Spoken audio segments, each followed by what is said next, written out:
O Supremo decide novamente que regime de pena tem que ser analisado individualmente, mesmo nos casos previstos na Lei de Crimes Hediondos. E você vai ver também. Tribunal Regional Federal no Rio analisa hoje pedido de prisão dos deputados estaduais Jorge Pisciani, Paulo Melo e Edson Albertassi.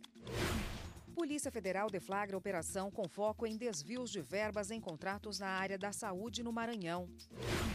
Outdoor com propaganda de agrotóxico leva Ministério Público Federal a entrar com ação contra Anvisa e 4 empresas. E TSE e Polícia Federal firmam acordo para compartilhar banco de dados biométricos. Essas e outras notícias agora no Jornal da Justiça.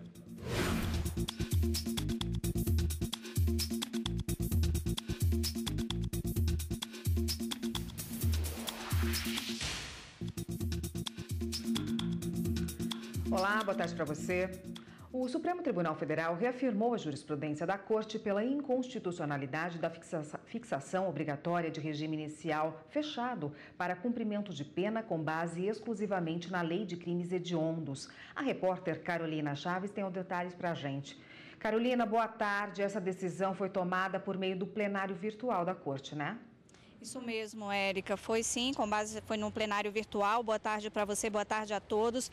Olha, os ministros também reconheceram a repercussão geral e já julgaram o caso em que um homem foi condenado pelo Tribunal de Justiça de Minas Gerais a 5 anos de prisão no regime inicial fechado por tráfico de drogas com base na Lei de Crimes Hediondos. Em 2012, ao analisar um habeas corpus de um caso semelhante, o STF declarou inconstitucional parte da lei que prevê o regime inicial fechado. Para o STF, deve-se respeitar o princípio constitucional da individualização da pena na definição do regime prisional. Em manifestação no plenário virtual, o relator ministro Edson Fachin destacou que, embora essa orientação esteja consolidada no Supremo Tribunal Federal, ela é comumente descumprida em instâncias ordinárias. Érica. Obrigada, Carolina. O ministro Gilmar Mendes, do Supremo Tribunal Federal, negou seguimento ao recurso ordinário em favor de um preso preventivo sob acusação de liderar um esquema de tráfico internacional de drogas em Mato Grosso. A defesa pediu liberdade provisória, mas o ministro, que é relator do caso, entende que a prisão preventiva do réu está embasada em elementos concretos e segue jurisprudência do Supremo. O réu foi preso preventivamente depois denunciado pela suposta prática de crimes previstos na Lei de Drogas, investigados na Operação Híbris.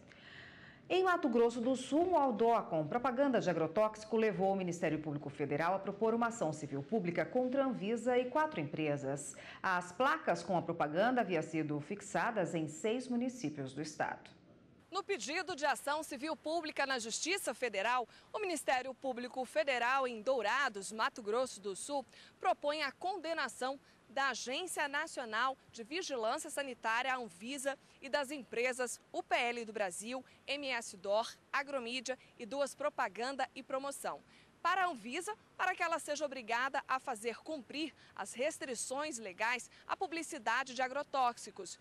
E para as empresas, pela exposição ilícita de propagandas de agrotóxicos. O MPF entende que o anúncio no outdoor desobedece uma série de condições previstas na lei que trata sobre o uso e a propaganda de cigarros, bebidas alcoólicas, medicamentos, terapias e agrotóxicos, e ofende o Código de Defesa do Consumidor, principalmente por fornecer aos consumidores informações inadequadas, insuficientes, sem especificação correta das características e composição do produto, induzindo ao erro através de propaganda enganosa. O Ministério Público pede o bloqueio de bens para garantir o valor mínimo necessário à reparação do dano moral coletivo. Um hospital no Espírito Santo terá que pagar R$200 mil de indenização à família de uma ex-funcionária que morreu vítima do vírus H1N1. Ela teria contraído a doença no local de trabalho.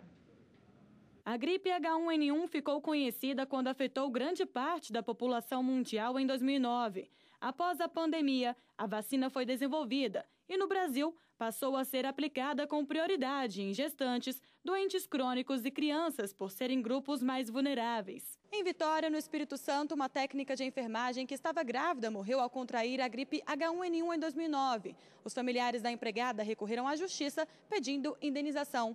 Para eles, o hospital foi negligente por não ter transferido a profissional para outro setor durante o surto da doença. Já a empresa afirmou que não havia provas de que a contaminação ocorreu no ambiente de trabalho. O Tribunal Regional do Trabalho do Espírito Santo condenou o hospital ao pagamento de R$200 mil por dano moral, além de R$ 704 mensais por dano material durante 39 anos à família da vítima.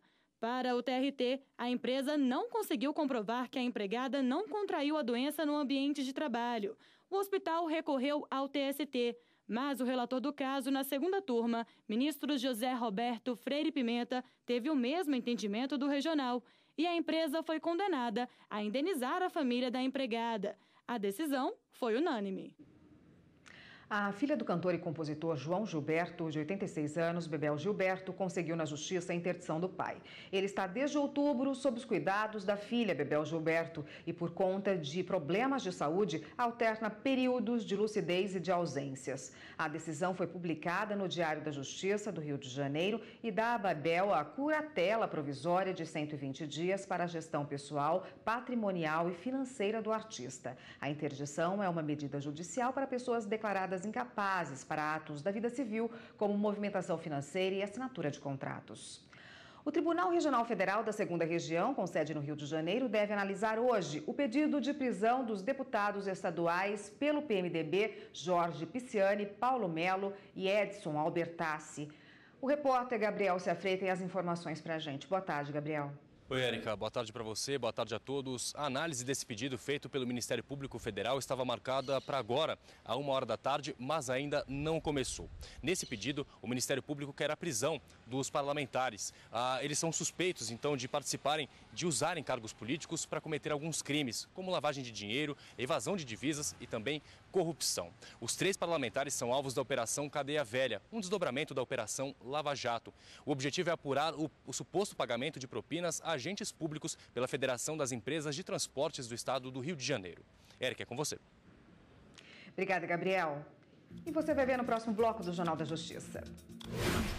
Polícia Federal deflagra operação com foco em desvios de verbas em contratos na área da saúde no Maranhão. Voltamos em instantes.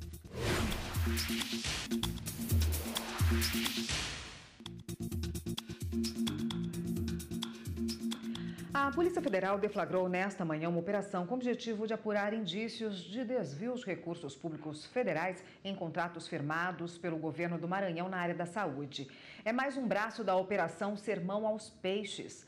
Evne Araújo tem os detalhes para a gente. Boa tarde, Evne. Oi, Érica, boa tarde. Foram cumpridos 17 mandados de prisão temporária e 28 de busca e apreensão em municípios do Maranhão e do Piauí. Além disso, a polícia também bloqueou, a justiça bloqueou 18 milhões de reais dos suspeitos. A Polícia Federal, nas investigações, apurou que cerca de 400 pessoas haviam sido contratadas irregularmente para prestar serviços para hospitais públicos, só que essas mesmas pessoas nunca prestaram sequer um serviço nessas unidades de saúde. A maior parte dos investigados é de servidores públicos da Secretaria de Estado e Saúde do Maranhão. Érica.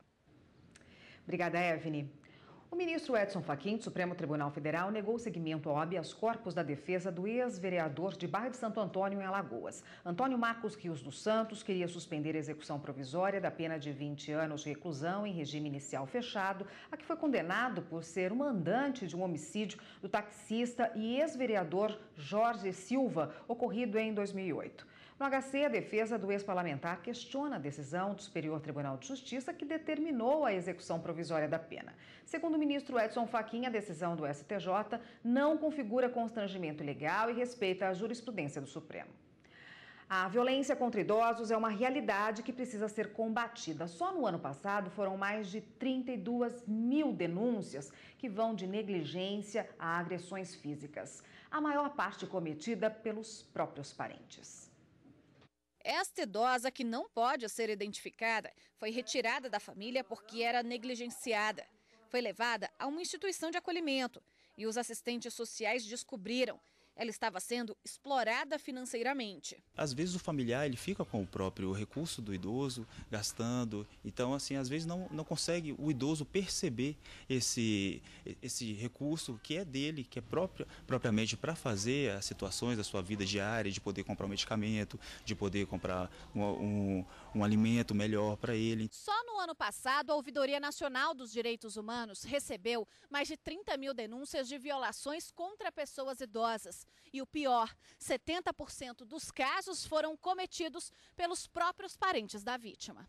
38% dos registros se referem à negligência, 26% à violência psicológica, 20% a abuso econômico e 13% violência física. Quando uma pessoa idosa chega a uma instituição de acolhimento, o primeiro passo, segundo os cuidadores, é tentar resgatar a dignidade deles. A gente mostra primeiramente que ele merece respeito, ele vai ter respeito aqui dentro.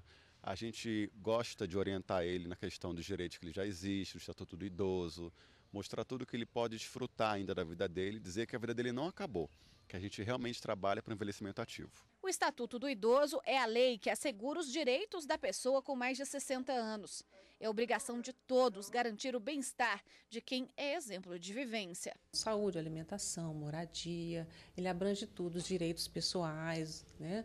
A convivência com comunidade, até mesmo punições para órgãos públicos que descumprem a lei de proteção ao idoso. A pessoa, quando verifica e tem certeza, é bom que tenha certeza da violação do direito, ela pode procurar a Secretaria de Saúde, ela pode procurar a Defensoria Pública, ela pode procurar o Ministério Público.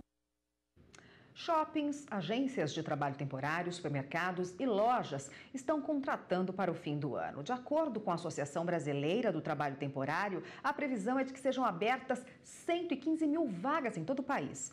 Esse número é considerado 5,5% maior que o registrado no mesmo período do ano passado. Mas quais são as regras para esse tipo de contratação? Para falar conosco sobre esse assunto está aqui o advogado trabalhista Carlúcio Coelho. Boa tarde, doutor. Boa tarde, Érica. Bom, com a reforma trabalhista que entrou em vigor no último fim de semana, muda alguma coisa para quem pretende aí ser contratado num trabalho temporário em relação a esse tipo de contratação? Esta reforma trabalhista que entrou em vigor a partir de sábado, ela não altera nada a respeito da contratação por contratação temporária prevista na lei que passou a viger desde março deste ano. Ou seja, para esta finalidade não existe alteração nenhuma. O contrato temporário continua sendo regido pela lei anterior. Como que deve ser feito aí para ficar direitinho, de acordo com a legislação, o trabalho temporário? Como deve ser esse contrato? Existe uma particularidade no contrato temporário que passa desapercebida por muita gente. É o seguinte, existem dois tipos de contratos previstos na mesma lei. Uma é o contrato temporário e a outra forma é a contratação por empresas prestadoras de serviço. Essas empresas prestadoras de serviço, o exemplo mais típico é de serviços de limpeza, esses serviços assim. E o contrato temporário pode ser aqueles que são feitos no final do ano para um fim específico de contratação das lojas e do comércio em função do Natal. E ele é temporário e especificamente para aquele período. Então, por exemplo, o contrato temporário, ele só pode viger por 180 dias, prorrogáveis por mais 90, certo? O contrato celebrado com uma empresa prestadora de serviço, ele não tem essa limitação. Ele pode ser por anos, inclusive, por prazo indeterminado. É o que a gente chama de trabalho terceirizado, né? Exatamente. Tem uma empresa ali de limpeza que oferece pessoas que fazem serviço de limpeza, a empresa contrata aquela empresa por um determinado tempo e quem arca com as responsabilidades é a empresa que a contratou, né? Então, e é diferente do trabalho temporário aí. A pessoa tem que estar registradinha na carteira de trabalho para esse trabalho temporário e diretamente com a empresa prestadora de serviço? Não, a contratação é feita por uma empresa chamada empresa por trabalho temporário, empresa de trabalho temporário, né? E a contratação, a assinatura da carteira é feita por esta empresa e não pela tomadora. Não pode ser diretamente com a loja ali? Ele pode firmar um contrato de 3 meses com a loja? Não, aí é uma outra modalidade de contratação que pode ser o contrato por tempo determinado. Ou seja, a empresa, a loja, aí ela própria faz a contratação daquele empregado empregado, né, e ela própria assina a carteira. Ou seja, você trouxe uma nova modalidade aí, que é essa sim prevista na CLT, que é o contrato firmado diretamente entre o empregado e o tomador do serviço. Também existe nessa época do ano, né? Muito disso. Muito. E nós estamos falando aqui de contrato temporário, em que existe uma outra empresa, uma terceirizada, que vai prestar esse serviço. E aí o vínculo empregatício é formado entre o empregado e essa empresa terceirizada, e não com o tomador do serviço. Se esse contrato for firmado nessa maneira aí, diretamente com a loja, diretamente com o supermercado, do trabalhador com o supermercado, mudam os direitos dele? Como que deve ser feito esse contrato para ficar certinho também? São muito parecidos, na verdade são muito parecidos. Entretanto, algumas coisas são diferentes sim. Por exemplo, a lei que prevê o contrato temporário, ela guarda uma omissão fantástica, que é, por exemplo, não há pagamento de 13º salário proporcional. Ainda se mantém o adicional de 25% para as horas extras, o que foi previsto um adicional mínimo de 50%. Então, algumas particularidades são previstas na lei do contrato temporário. E este contrato temporário, ele na verdade, embora ele seja saudado aí por muitos como a salvação da contratação, vai ser uma enxurrada de contratação, o próprio número que foi dado no início da reportagem, ele demonstra uma queda violenta no número de contratações temporárias. Só para você ter uma ideia, um estudo do DIEESE fixou em 2,4% da força de trabalho em 2005 os contratos temporários. Isso foi reduzido para 1% em 2015, certo? E isso correspondeu a mais ou menos 500 mil pessoas trabalhando nessa modalidade. E a reportagem está dizendo que se prevê 115 mil. Ou seja, é porque exatamente tanto os empregados não gostam, como os empregadores têm um certo receio com essa contratação por uma empresa terceirizada, ainda que por temporária, por conta da insegurança jurídica que ainda envolve esse tipo de contratação. Um trabalhador que é contratado, por exemplo, ele pode ficar efetivo depois, se ele exercer um bom papel ali no seu trabalho? No caso do trabalho temporário, não. Se ele for continuar trabalhando para aquela empresa depois daquele prazo de 180 dias, né, que pode ser prorrogado por 90, se ele continuar trabalhando, aí forma-se o vínculo empregatício diretamente com o tomador do serviço.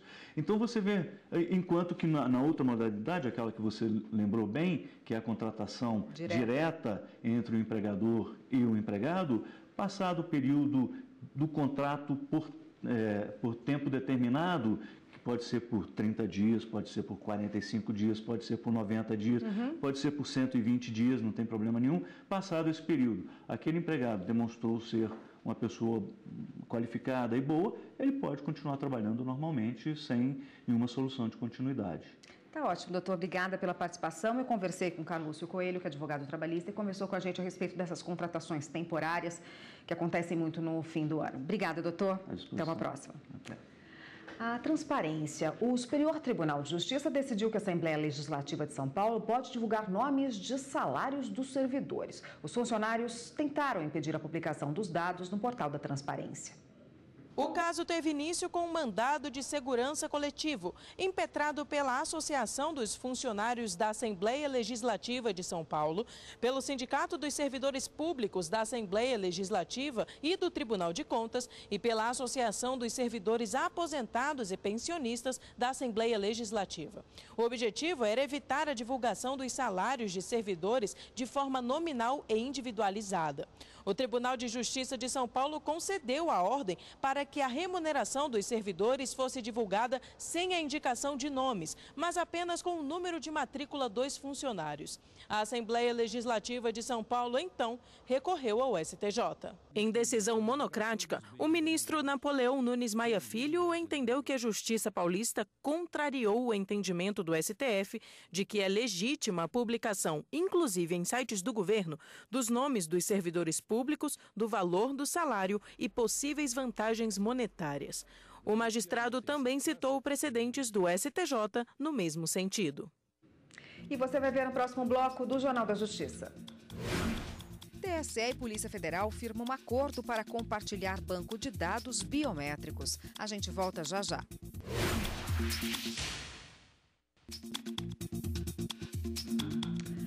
O DPVAT, ou seguro obrigatório, que deve ser pago anualmente com o IPVA e o licenciamento, indeniza vítimas de acidentes de trânsito. Mas você sabe como recorrer a esse seguro? As sequelas deixadas pelo acidente sofrido em 2015 fazem parte da vida da Eliane. Ela e o marido estavam em uma moto e foram atingidos por um carro. O marido não resistiu aos ferimentos e morreu. A auxiliar de serviços gerais teve o pé esquerdo amputado. Depois de todo o processo de recuperação, um mês após o acidente, a Eliane decidiu dar entrada no DPVAT, um seguro garantido a todas as vítimas de acidentes no trânsito. Quando chegou em casa, eu corri atrás, foi que eu tive o direito de ganhar os 13 mil. Esse 13 mil não foi de muito bom não, mas me ajudou bastante. Comprei minha prótese, comprei algumas coisas para casa. O seguro DPVAT é pago da seguinte forma. Em caso de morte, as famílias recebem R$ 13.500 por cada vítima. Para a invalidez permanente, o valor também pode chegar a R$ 13.500, dependendo das sequelas deixadas pelo acidente. Os custos médicos e hospitalares também são pagos até o limite de R$ 2.700. De janeiro a setembro deste ano, houve redução de 8% no acionamento geral do seguro em comparação ao mesmo período do ano passado. Mas em uma análise separada, durante o mesmo período, os pedidos por invalidez, o mais requisitado, diminuíram em 14%. Os ressarcimentos por custos médicos e hospitalares subiram 7%.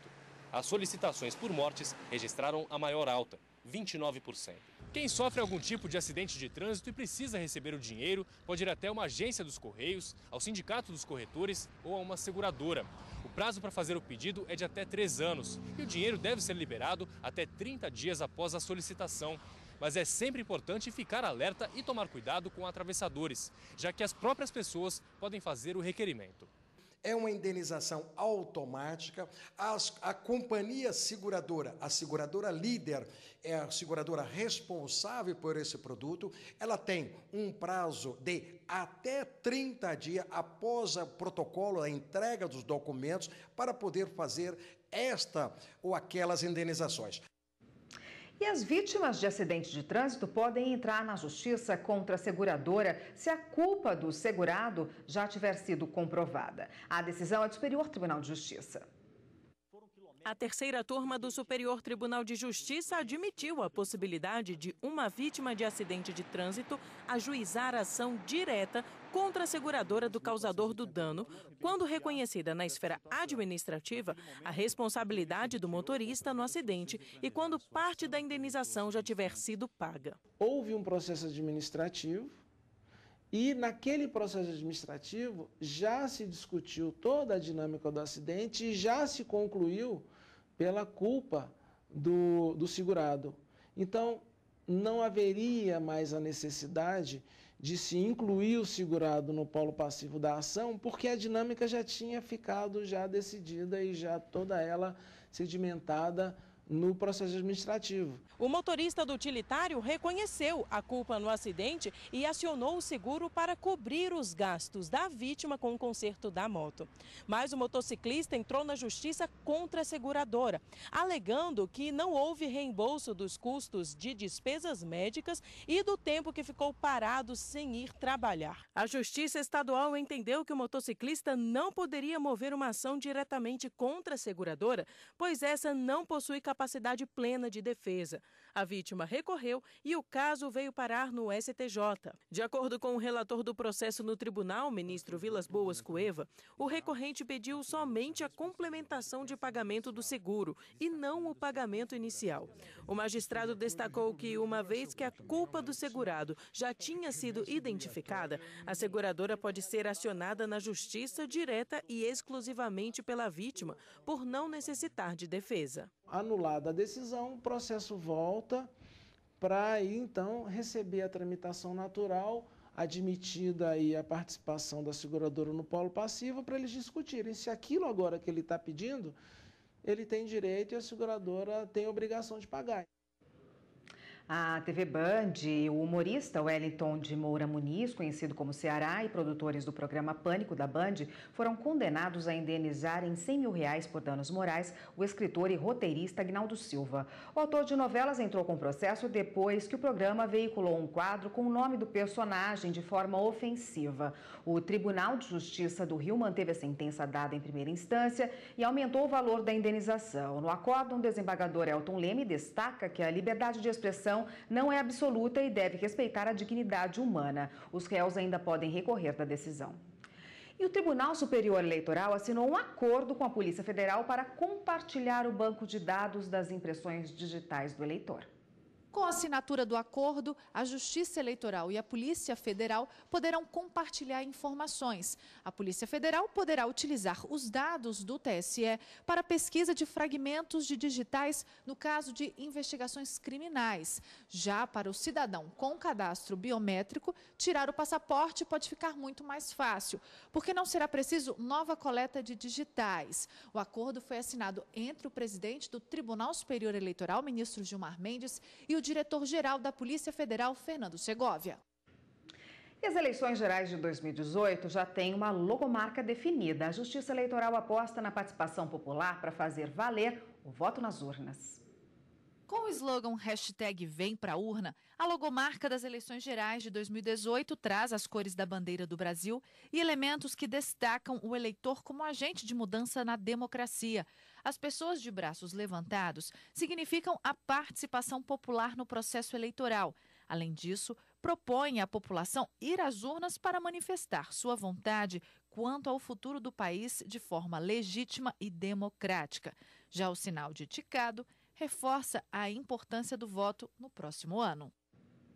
O Cadastro Nacional de Adoção ganha novas regras e o tema é esse do Repórter Justiça nesta semana. Você vai conhecer um abrigo que funciona como casalar e ainda vai se emocionar com a história de uma professora que viajou centenas de quilômetros para adotar uma criança especial. É amanhã, sexta-feira, às 7h30 da manhã, não perca. E hoje a gente fica por aqui. Para você uma ótima tarde. A gente se vê novamente amanhã. Até lá.